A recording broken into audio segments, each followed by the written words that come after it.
الحمد لله رب العالمين والعاقبة للمتقين ولا عدوان إلا على الظالمين والصلاة والسلام على نبينا محمد وعلى آله وصحبه ومن دعا بدعوته واتبع هديه إلى يوم الدين. أما بعد، فقد روى الإمام أحمد رحمه الله تبارك وتعالى في مسنده من حديث عقبة بن عامر رضي الله عنه مرفوعا: من تعلق تميمة فلا أتم الله له، ومن تعلق ودعة فلا ودع الله له. وفي حديث عن عقبة بن عامر رضي الله عنه أيضا: من تعلق تميمة فقد أشرك. ابھی آپ کے سامنے مسند احمد کے حوالے سے عقبہ بن عامر رضی اللہ عنہ سے مروی 2 حدیث پڑھی گئی، جس میں 3 باتیں نبی صلی اللہ علیہ وسلم نے ذکر کی. آپ صلی اللہ علیہ وسلم نے فرمایا: من تعلق تمیمة فلا اتم اللہ لہ، جس نے تمیمہ لٹکایا یا تمیمہ باندھا، خود لٹکایا، اپنے بچوں کی گردن میں لٹکایا، اپنے جانور کی گردن میں لٹکایا، نبی صلی اللہ علیہ وسلم بددعا فرما رہے ہیں: فلا اتم اللہ لہ، اللہ تعالیٰ اس کو شفا نہ دے، اس کو بیمار رکھے. اس نے یہ سوچا تھا تمیمہ، نام بھی رکھا تمیمہ، تمام الدواء والشفا، یہ ہماری مکمل دوا ہے، مکمل شفا ہے. نبی صلی اللہ علیہ وسلم نے کہا: فلا اتم اللہ لہ، اللہ بالکل ہی شفا نہ دے، بالکل ہی عافیت نہ دے، کیونکہ آپ نے شریعت کے مقصد کے خلاف کیا. ایسی چیز کو سبب گردانا ہے اپنی شفا کا جس کا سبب ہونا شریعت کی دلیلوں سے ثابت نہیں. شرک کیا ہے آپ نے، اس لیے بددعا کے مستحق ہوئے. فلا اتم اللہ لہ.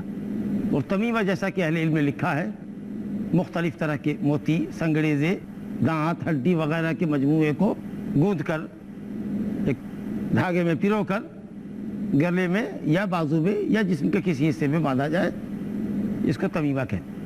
اور اس طرح کی چیزیں بازار میں مختلف ناموں سے اور مختلف مرض کے ازالے کے لیے دستیاب بھی. پتھروں کی بہت سی قسمیں ہیں، اس پتھر کی یہ خاصیت، اس پتھر کی یہ خاصیت، اس سنگریزے کی یہ خاصیت، بالکل اٹکل پچو بات.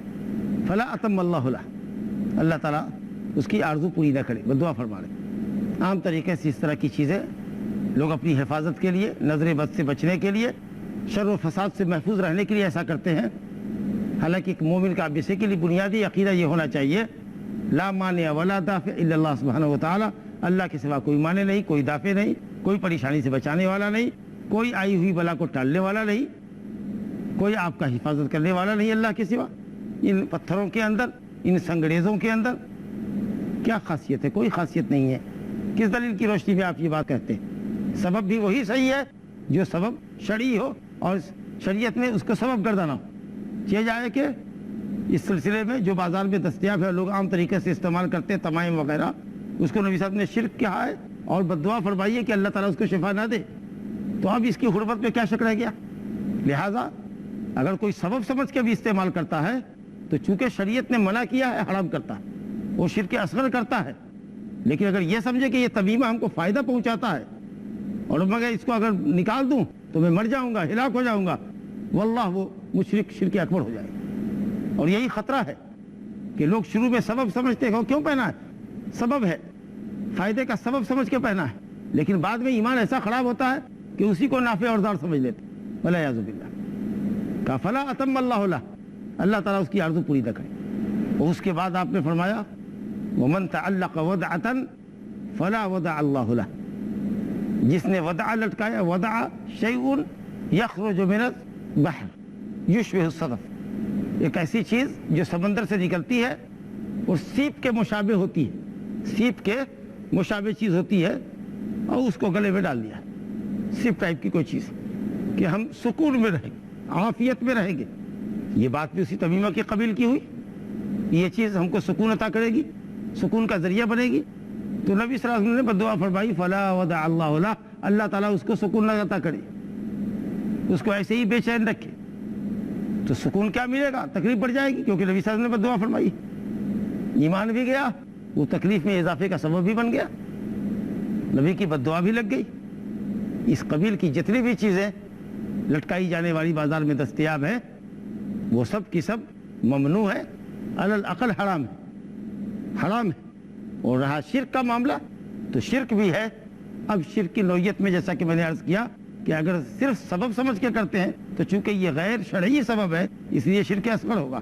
لیکن اگر آپ اس کو نافع اور ضار سمجھتے ہیں کہ نفع پہنچاتا ہے، تکلیف کو دور کرتا ہے، تو یہ شرک اکبر میں تبدیل ہو جائے گا۔ اور عقبہ بن عامر کی روایت جو دوسری ایک حدیث آپ کے سامنے پڑھی گئی، من تعلق تمیمۃ فقد اشرک، اس میں بھی تمیمہ لٹکانے والے کو مشرک کہا گیا، اس نے شرک کیا۔ اور شرک اصغر ہے اور اکبر ہے، دونوں کی تفصیل آپ نے دیکھی۔ آدمی اگر اس نظریے سے لٹکاتا ہے کہ یہ ہماری تکلیف کو دور کرتا ہے، یہ اللہ رب العالمین نے اگر ہماری مقدر میں کوئی تکلیف لکھی ہوگی تو اگر ہم اس تمیمہ کو لٹکائیں گے تو وہ تکلیف ہم سے دور ہو جائے گی، گویا کہ یہ تمیمہ اللہ رب العالمین کی لکھی ہوئی تقدیر کو ہم سے پھیر دے گا۔ اگر یہ نظریہ ہے تو شرک اکبر، یہ شرک اکبر۔ تو آپ نے فرمایا من تعلق تمیمۃ فقد اشرک۔ اور اس کے بعد صاحب کتاب نے حضرت حذیفہ ابن الیمان رضی اللہ عنہ کا ایک اثر نقل کیا ہے، جسے ابن ابی حاتم نے، عبد الرحمن بن ابی حاتم محدث نے نقل کیا ہے کہ اللہ رأى، خود انہوں نے، حذیفہ کا عمل ہے، قول ہے، یہ صحابی کی موقوف روایت ہے، اور ان کی ایمانی قوت دیکھیے کہ کس طرح سے لوگ جڑی ہوتے تھے حق کے لیے اور منکر کا کس طریقے سے ازالہ کرتے تھے۔ اس کو ملاحظہ کیجئے کہ انہوں نے ایک شخص کے ہاتھ میں دیکھا، انہ رأى رجلا فی یدہ خیط من الحمہ، بالکل جو چیزیں رائج ہے، ایک دم حدیث ٹو دی پوائنٹ، کہا کہ ایک شخص کے پاس گئے، اس کی عیادت کے لیے، ملاقات کے لیے گئے، تو دیکھا کہ اس کے ہاتھ میں دھاگا بندھا ہوا ہے۔ پوچھا یہ کیا باندھ رکھا ہے؟ تو کہا کہ بخار کے سبب باندھ رکھا ہے۔ سبحان اللہ، اس دھاگے کو باندھنے سے ہمارا بخار ختم ہو جائے گا۔ گویا کسی سے دم کروایا ہوگا یا کسی ایمان کے لٹیرے نے کہا ہوگا کہ جب بخار لگے دھاگا باندھ لینا، سر میں درد ہو باندھ لینا، پیٹ میں درد ہو باندھ لینا، ڈاکٹری علاج کی کیا ضرورت ہے، پرانی آیات پڑھنے کی کیا ضرورت، بس اس دھاگے کو باندھ لو، گھر میں رکھے رہو، پاکٹ میں رکھے رہو، آئی ہوئی بلا کو ٹال دے گا، آنے والی بلا کو ٹال دے گا۔ خوش فہمی لوگوں کے اندر ہے، اندھی تقلید ہے، اندھ وشواس ہے، نہ شریعت کا علم ہے اور نہ لاجک استعمال کرتے۔ کہا یہ دھاگا ہے، بخار کے سبب باندھ رکھا ہے۔ اللہ، فوراً حضرت حذیفہ لپکے اور اس کے دھاگے میں ہاتھ گھسایا، اس کو توڑ کے پھینک دیا۔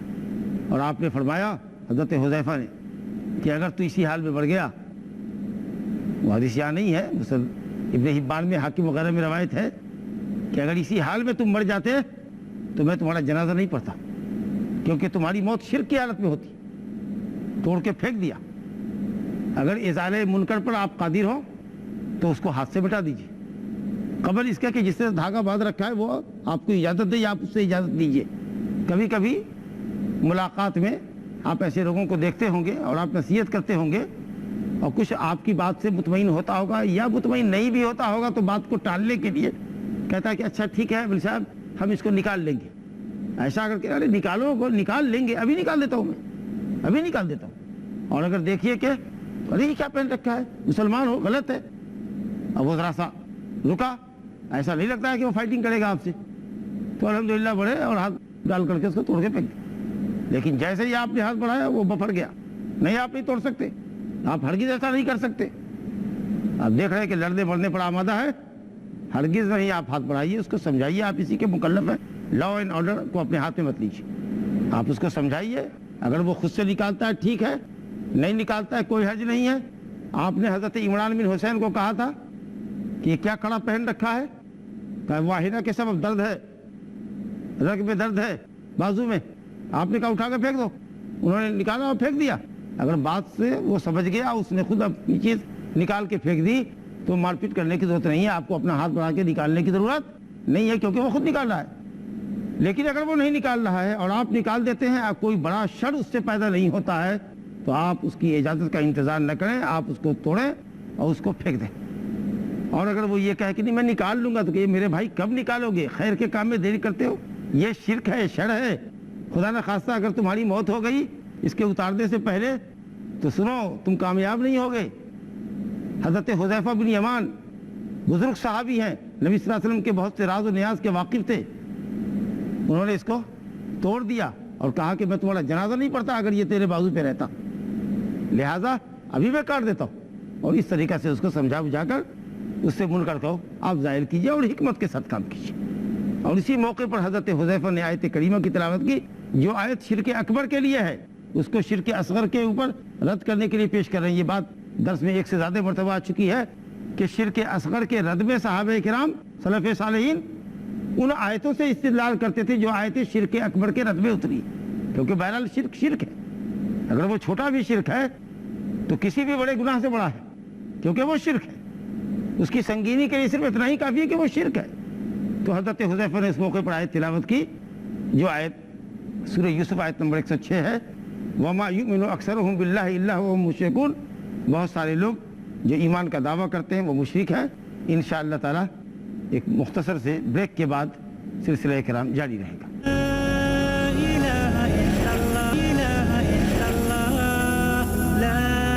السلام علیکم ورحمۃ اللہ وبرکاتہ۔ ماشاءاللہ وقفے کے بعد آپ کا استقبال ہے۔ آپ حضرت حذیفہ رضی اللہ عنہ کا ایمانی جوش، جذبہ اور منکر کے ازالے کے سلسلے میں ان کی جرأت ملاحظہ کر رہے تھے کہ ایک شخص جس کی عیادت کو گئے، وہ بخار کے سبب اس نے دھاگا باندھ رکھا تھا، اس دھاگے کو حضرت حذیفہ نے توڑ کے پھینک دیا اور یہ کہا کہ اگر تم مر جاتے تو میں تمہارا جنازہ نہیں پڑھتا، اور یہ عمل تمہارا شرکیہ عمل ہے۔ اس پر انہوں نے سورہ یوسف کی آیت پیش کی جو شرک اکبر کے لیے ہے، مشرکین مکہ کے لیے ہے، اس کو یہاں پیش کیا انہوں نے۔ شرک اصغر کے اوپر رد کرنے کے لیے شرک اکبر پر کی رد میں اتری ہوئی آیت کو بطور استدلال پیش کیا۔ وَمَا يُؤْمِنُ أَكْثَرُهُمْ بِاللَّهِ إِلَّا وَهُمْ مُشْرِكُونَ۔ اللہ نے فرمایا کہ یہ مشرکین، ان میں کے اکثر جو اللہ پر ایمان رکھتے ہیں یا ایمان کا دعویٰ کرتے ہیں، حقیقت یہ ہے کہ وہ مشرک ہیں۔ ان کے اکثر کا ایمان اللہ پر جو ایمان ہے وہ شرک ہے، مشرک ہے۔ ایمان کس اعتبار سے ہے اور مشرک کس اعتبار سے ہے، اس کی تفسیر جو حضرت عبداللہ بن عباس رضی اللہ عنہ نے اور علامہ مجاہد وغیرہ نے پیش کی ہے کہ مشرکین مکہ اللہ رب العالمین کو رب، خالق، رازق، حیات اور موت کا مالک سمجھتے تھے، کائنات کا ایک اکیلا مالک سمجھتے تھے۔ اس میں ان کے ہاں کوئی شک نہیں تھا۔ تو توحید ربوبیت کے اعتبار سے تو وہ مومن ہے، لیکن ان کی الوہیت میں، اللہ رب العالمین کی الوہیت میں، اللہ رب العالمین کی عبادت میں وہ دوسروں کو شریک کرتے تھے۔ توحید عبادت ان کی خالص نہیں تھی، اس کی وجہ سے ان کو مشرک کہا گیا۔ تو جب تک آدمی کی توحید الوہیت، توحید عبادت خالص نہ ہو اور بندگی ساری کی ساری اللہ کے لیے انجام نہ دی جائے، اس وقت تک آدمی مومن اور موحد نہیں ہو سکتا۔ اللہ رب العالمین کو رب، خالق مان لینے سے صرف آدمی مسلمان نہیں ہوتا۔ اگر ایسا ہوتا تو مکے والوں کو بالکل ایمان تھا، کامل ایمان تھا کہ اللہ ہی رب ہے، خالق ہے، مالک ہے، لیکن اس کے باوجود بھی اللہ رب العالمین نے اس ایمان کو ذریعہ نجات نہیں قرار دیا اور نہ ان کو مومن کی سرٹیفکیٹ دی، بلکہ فرمایا وَمَا يُؤْمِنُ أَكْثَرُهُمْ بِاللَّهِ إِلَّا وَهُمْ مُشْرِكُونَ۔ ان میں کے اکثر لوگ جو ایمان کے دعوے دار ہیں، اللہ کو رب خالق مانتے ہیں، وہ مشرک ہیں، کیونکہ ان کی عبادتیں اللہ کے لیے خالص نہیں ہوتی ہے۔ تو جب تک آپ شرک اکبر اور شرک اصغر سے بچتے نہیں ہیں، اس وقت تک آپ مومن نہیں ہیں، موحد نہیں ہیں۔ جب آپ شرک سے بچیں گے اور بندگیوں کو اللہ کے لیے خالص کریں گے، جبھی جا کر کے آپ مومن اور موحد بن سکیں گے۔ یہ جو کتاب کا 6واں باب تھا کہ راؤنڈ شیپ چیز، حلقہ اور دھاگا پہننا یا اس طرح کی دوسری چیز پہننا یہ شرک ہے، اس کا بیان اسی پر ختم ہوا۔ اور اسی سے ملتا جلتا باب جو کتاب التوحید کا 7واں باب ہے، باب ما جاء فی الرقى والتمائم، اس کا درس ہم لیتے ہیں۔ صاحب کتاب نے باب باندھا ہے باب ما جاء فی الرقى والتمائم، رقیہ، جھاڑ پھونک اور تمائم کے سلسلے کی گفتگو۔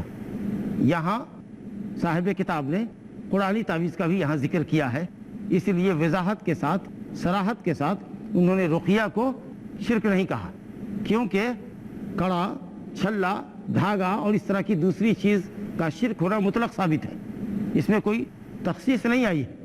لیکن رقیہ، بعض رقیہ ایسی ہے جو جائز ہے، مستحب ہے، بعض رقیہ ایسی ہے جس کا معاملہ مشتبہ ہے لیکن وہ حرام ہونے سے قریب ہے، اور بعض رقیہ، بعض جھاڑ ایسی ہے جو بالکل ہی حرام اور ناجائز ہے۔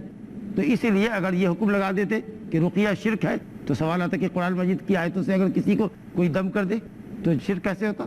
تو اس لیے بہت ٹیکنیکلی چیز ہے کہ کہا کہ حلقہ پہننا، کڑا اور دھاگا باندھنا یہ شرک ہے، کیونکہ اس میں کوئی تفصیل نہیں آئی ہے جی کہ کون سا کڑا جائز ہے اور کون سا کڑا ناجائز، ایسا نہیں ہے۔ جو بھی کڑا ہو، جو بھی دھاگا ہو، جو بھی ایسی لٹکانے والی چیز ہو جس کی کوئی دلیل نہیں ہے شریعت کے اندر، وہ شرک ہے، وہ حرام ہے۔ لیکن جھاڑ میں کچھ جائز ہے مستحب ہے، کچھ مکروہ ہے، حرام ہے، اور کچھ بالکل شرک ہے۔ تو اس لیے مصنف نے شرک ہونے کی صراحت نہیں کی، وہ تفصیل میں آپ جب آئیں گے تب آپ کو معلوم ہوئے گا۔ اس سلسلے میں باب ما جاء فی الرقى والتمائم کے تعلق سے حدیث صحیح ہے ان کی ذکر کی ہے، جو ابو بشیر انصاری رضی اللہ عنہ سے مروی۔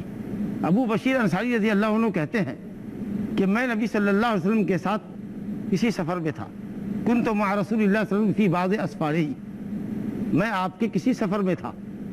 سفر کی تعین نہیں ہو سکتی۔ علامہ حافظ ابن حجر عسقلانی رحمۃ اللہ علیہ جو بخاری کے سب سے بڑے شارح ہیں، بڑے علم والے ہیں، اور حدیث کے طرق پر ان کی بڑی گہری نظر ہے، انہوں نے کہا کہ بسیار تلاش جستجو کے بعد بھی یہ پتہ نہیں چل سکا کہ یہ کس سفر کا واقعہ ہے، سفر کی تعین پر میں مطلع نہیں ہو سکا۔ بہرحال کوئی بھی سفر رہا ہو، یہ کہتے ہیں کہ میں سفر میں تھا۔ فارسل رسولا، نبی صلی اللہ علیہ وسلم نے ایک فرستادے کو بھیجا، ایک میسنجر کو بھیجا اعلان کرنے کے لیے۔ جس شخص کو اعلان کرنے کے لیے بھیجا، علامہ حافظ ابن حجر عسقلانی رحمۃ اللہ علیہ فتح الباری میں لکھتے ہیں کہ حارث بن ابی اسامہ کی مسند میں ہے کہ وہ زید ابن حارثہ رضی اللہ عنہ تھے، بزرگ صحابی ہے حضرت زید ابن حارثہ۔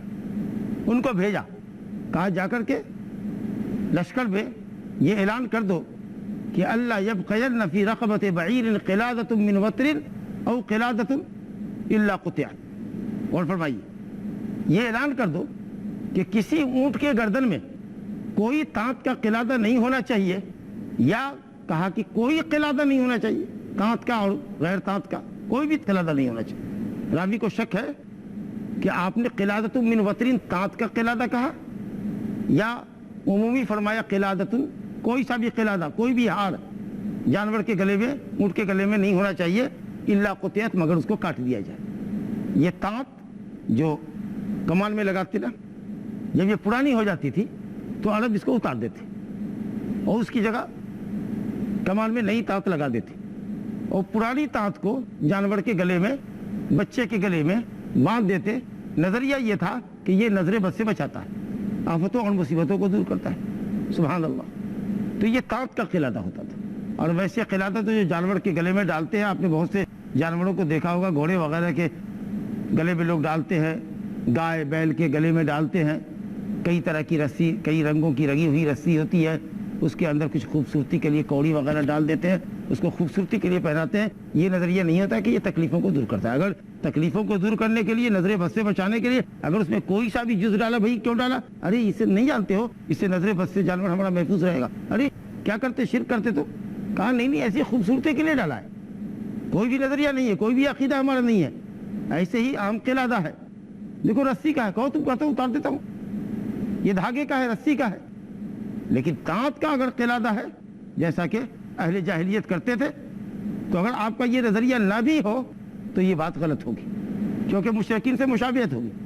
بہرحال اگر تانت کا قلادہ آپ نے ڈالا ہے گلے کے اندر، تانت کا قلادہ ڈالا ہے آپ نے، تو آپ سنیے، آپ نے کہا کہ تانت کا قلادہ جس نے بھی جانور کے گردن کے اندر پہنایا ہے اس کو کاٹ۔ تو اب حدیث میں راوی کو شک ہے، لیکن اہل علم نے کہا کہ تانت کا قلادہ بڑھا دے۔ عام قلادہ، عام ہار جانور کے گلے میں ڈالنا ممنوع نہیں ہے، تانت کا قلادہ بس، یا کوئی سا بھی ہار، اس میں ایسی کوئی چیز ڈالے کہ ڈالنے والے کا مقصد یہ ہو کہ یہ چیز جانور کو ہمارے نظر بد سے بچاتی ہے، تو وہ حرام ہو جائے گا، شرک ہو۔ لیکن ایسی خوبصورتی کے لیے ڈوڑا، دھاگا، رسی وغیرہ باندھ دیا گلے کے اندر، اس سے کوئی فرق نہیں پڑتا۔ البتہ تانت کے قلادے کے متعلق وضاحت آ گئی کہ اس کو کاٹ دیا جائے۔ حضرت امام مالک رحمۃ اللہ علیہ سے پوچھا گیا کہ کیا آپ فرماتے ہیں کوئی سا بھی قلادہ ممنوع ہے یا تانت کا قلادہ؟ تو آپ نے کہا کہ نہیں، تانت کا قلادہ مکروہ ہے، یعنی حرام ہے، اس کے علاوہ اور قلادوں کے متعلق میں نے کوئی بات نہیں سنی۔ اور یہ بات الحمدللہ صحیح بھی ہے۔ ابو داؤد میں اور نسائی میں روایت ہے ابو وہب الجشمی سے کہ نبی صلی اللہ علیہ وسلم نے فرمایا، اربط الخیل، گھوڑے کو باندھ کر رکھو، وقلدوها، اور اس کی گردن میں قلادہ پہناؤ، ولا تقلدوها الاوتار، اور تانت کا قلادہ مت پہناؤ۔ تو یہاں نبی صلی اللہ علیہ وسلم نے تانت کی وضاحت فرما دی۔ اور اسی طرح کی روایت مسند احمد میں حضرت جابر سے منقول ہے۔ تو کوئی سا بھی قلادہ آپ پہنا سکتے ہیں، بس تانت کا قلادہ نہیں ہونا چاہیے۔ اور اس میں ایک ڈر یہ بھی ہے، جہاں یہ بتعقیدگی ہے کہ یہ نظر بد سے بچاتا ہے، وہاں چونکہ وہ لوہے کی تانت ہے، ہو سکتا ہے کہ جانور اگر کھجلائے اپنی گردن، اس کو خارش محسوس ہو، تو عام طریقے سے آپ دیکھتے ہیں کہ جانور دیوار کے اندر پیڑ کے اندر درخت کے اندر اپنے جسم کو رگڑتا ہے تو ہو سکتا ہے کہ اختناق ہو جائے تو اس کی گردن دب جائے, اس کی گردن کٹ جائے. تو اس طریقے سے جانور کے لیے باعث اذیت بھی ہے. اور پھر نظر بد سے اگر بچنے کے لیے آپ نے یہ ڈالا ہے تو یہ شرکیہ سبب ہے. اس لیے تانت کا قلادہ ممنوع ہے. اس کے علاوہ اور قلادہ خوبصورتی کے لیے جانور کے گلے میں ڈالا جا سکتا ہے. تو آپ نے فرمایا کہ کوئی بھی قلادہ, تو یہ کوئی بھی قلادہ والی عمومی والی جو بات ہے اس کے مقابلے میں قلادۃ من وطر والی جو روایت ہے وہ زیادہ صحیحین کی روایت ہے اور بلا شک آئی ہے. اور پھر جیسا کہ آپ نے سنن کے حوالے سے سنا کہ نبی صلی اللہ علیہ وسلم نے کہا کہ گھوڑوں کو باندھ کر رکھو, اس کو قلادہ پہناؤ, ہاں تانت کا قلادہ نہ پہناؤ. یہ ابو بشیر انصاری رضی اللہ عنہ کی حدیث کا مطلب ہے. تو جانور کو پہنانا, قلادہ پہنانا تانت کا نظر بد کے لیے, یہ شرک ہے کہ آپ نے جانور کی حفاظت کے لیے غیر شرعی سبب استعمال کیا ہے. اور اسی طرح کا غیر شرعی سبب جب آپ اپنے لیے استعمال کریں, اپنے بچے کے لیے استعمال کریں, یا نظر بد سے بچنے کے لیے اور بھی بہت ترکیب ہے لوگوں کے یہاں ہوتی ہے یہ کہ صاحب وہ اپنے گھر کے اوپر ٹھیکڑی اور اسی طریقے سے مٹی کی ہانڈی, کالی ہانڈی ڈال دیتے تاکہ نظر بد سے بچ جائے. اسی طریقے سے کھیت میں کھلیان میں اپنے گھروں کے اوپر جانور کی کھوپڑی لٹکا دیتے, گدھے کی کھوپڑی لٹکا دیا اور جانوروں کی کھوپڑی لٹکا دیا. یا اسی طریقے سے آپ کچھ وہمی قسم کے لوگوں کو دیکھتے ہوں گے کہ انہوں نے مرچ, لال یا ہری مرچ رکھی ہوئی ہے, اس کے اندر لیمون رکھا ہوا ہے, اس کے اندر ایک سوئی ڈالی ہوئی ہے اور اس کو لٹکا دیا کہ نظر بد سے بچے گا. جی دیکھنے والے کی آنکھ میں یہ سوئی چبھے گی.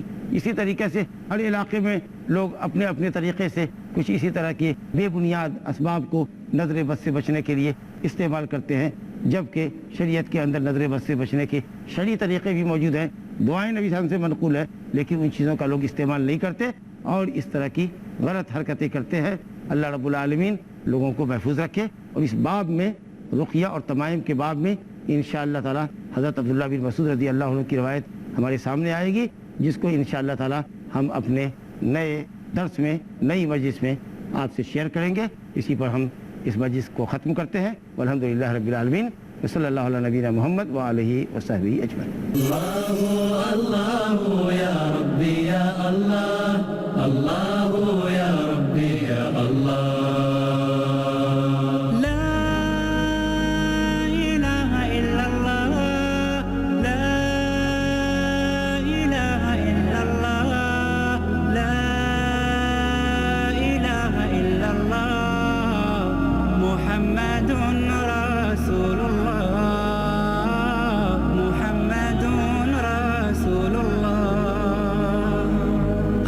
رضاك يا الله أنت الرحيم يا الله هبني عطاك يا الله.